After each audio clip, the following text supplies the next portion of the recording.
Donc l'objectif de cette vidéo est de vous présenter un projet. Ce projet permet d'éclairer une zone de passage lorsqu'on ouvre la porte et on récupère aussi l'énergie d'ouverture de porte pour charger des accumulateurs.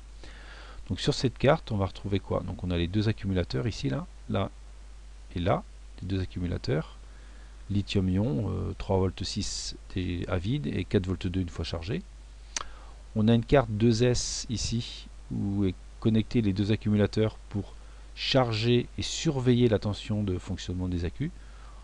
En gros, si les accus sont à 2,5, on bloque la fourniture d'énergie pour pas faire une décharge critique des accus.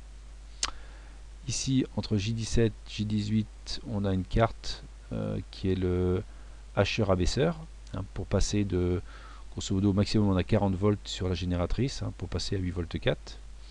On a une petite carte ici aussi qui permet d'abaisser la tension de 8 volts 4 à 3 volts 4, qui est le fonctionnement de la LED D1 ici. Donc là on a le reset de la carte, la LDR pour capter la luminosité ambiante, la Zener qui permet de, lorsqu'on a une tension Zener de 2 volts 7, eh bien on sait qu'on a ouvert la porte parce que la génératrice a généré une tension. Donc on détecte par la Zener l'ouverture de la porte. De LED témoin, alors une LED de surcharge quand la batterie, de surcharge dans le sens où quand la batterie est faible, on fait clignoter une LED rouge, et puis une LED bleue qui clignote quand le système fonctionne. Un régulateur abaisseur hacheur 5 volts pour alimenter le microcontrôleur. Voilà, le transistor VN2222 pour piloter la LED, le quartz, les deux condensateurs de polarisation du quartz, et puis le bouton poussoir avec le reset, le master reset. Donc au niveau du schéma, qu'est-ce que l'on a? On retrouve donc un CZF876 alimenté en 5 volts,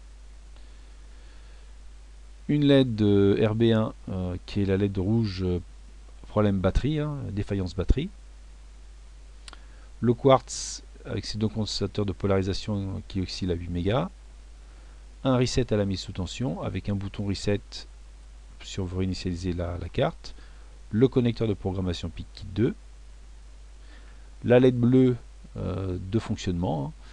Donc c'est une LED bleue, là on a mis une haute luminosité, ce qui fait qu'on a un courant assez faible de l'ordre de 2 mA, donc, parce que la LED est quand même assez, elle doit faire 1500 millicandela. Un pont diviseur pour surveiller la tension batterie, donc là on a au maximum 4 volts 2.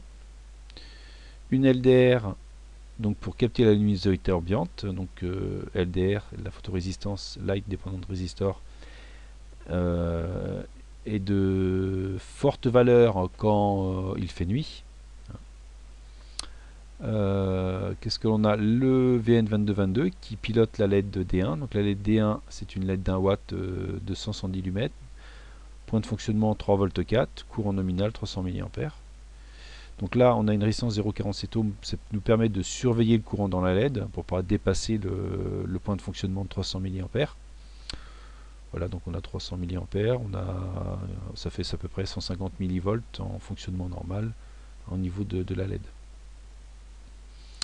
Donc voilà pour la partie programme. Pour la partie puissance, donc qu'est-ce que l'on a? On a la génératrice, qui est une génératrice 36 watts. Voilà, elle est un petit peu surdimensionnée, on pourrait prendre une génératrice plus faible. Génératrice continue. Donc on a en B+, en J13, J14, bande plus, bande moins. On a au maximum du 40 volts, une diode en tire-tour, le hacheur abaisseur pour passer de 20 ou 30 volts à 8 volts 4, le régulateur hacheur TSR 2450 pour nous donner 5 volts pour alimenter le pic,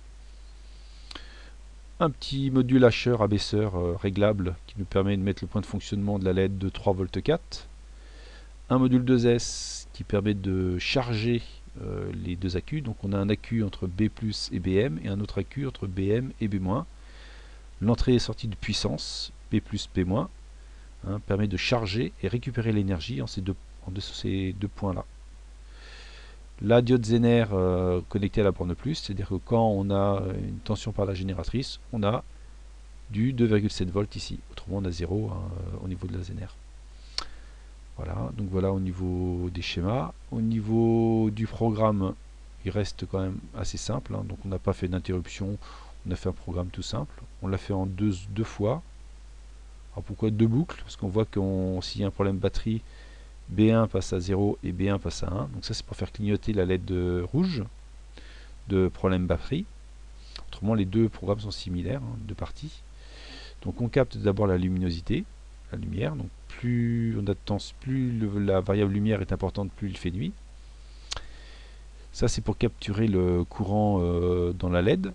Hein, pour avoir, donc si on a 150 millivolts, donc on a à peu près 300 milliampères de courant. Ça c'est pour récupérer la tension de batterie. Ça c'est pour détecter, donc ça qu'on a détecte qui passe à la tension détecte à 2,7 volts. Hein, donc on a la génératrice, ça prouve que la génératrice tourne. Voilà, donc ça c'est pour faire clignoter la LED bleue. Donc B0 on a 0 ici, puis après on la passe à 1 ici, donc ça c'est pour, comme ça on peut la faire clignoter. Petite tempo de 100 millisecondes, donc c'est à dire que là ça reste 100 fois, donc ça fait 100 millisecondes. Voilà. Et puis donc s'il fait nuit, donc si lumière est à 40, si la tension batterie est suffisante, donc 600, ça correspond à peu près à la valeur, et si on détecte, c'est-à-dire si la génératrice tourne, et bien qu'est-ce que l'on fait? Et bien on allume la LED. Donc là on voit qu'on l'allume directement, on ne fait pas du PWM. Hein. Puis on voit aussi non plus qu'on ne surveille pas le courant, hein, dans ce programme-là, on ne surveille pas le courant dans la LED. Hein. Donc on peut mettre une condition aussi sur il faut que LED soit inférieur à une certaine valeur, c'est-à-dire pas dépasser 300 mA dans la LED. Donc on allume pendant 10 secondes. Voilà. Autrement on éteint la LED. Ça, si la tension batterie est faible, donc on fait clignoter la LED B1. Voilà la LED qu'on a ici, la LED rouge. Donc ici au niveau du bandeau, on a ici une LED bleue de fonctionnement, une LED rouge d'alerte problème batterie, et puis un éclairage qui s'allume de 110 lumens. Là les 4 entrées analogiques, voilà, et un bouton qui simule non rien, en fin de compte on n'a pas besoin de bouton là. Donc ça simule le détecte, ça simule la génératrice qui tourne, tension batterie, courant dans la LED et la luminosité ambiante. Donc voilà au niveau du projet. Vous pourrez voir en vidéo annexe le projet en fonctionnement avec la carte réalisée.